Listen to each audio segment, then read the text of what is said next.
มาเป็นขี้เหือนพี่น้องขอยาดีเนี่ยเนาะบ่ได้มีวิธีรักษาเอาอิหยังใส่เนาะมันจังสิเซามันกำลังเริ่มเป็น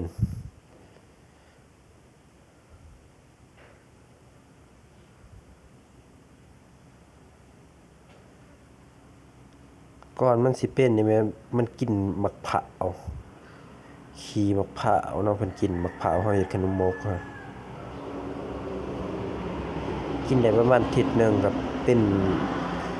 คันๆคนหล่นเลยลามออกแล้วพี่น้องเอ้ย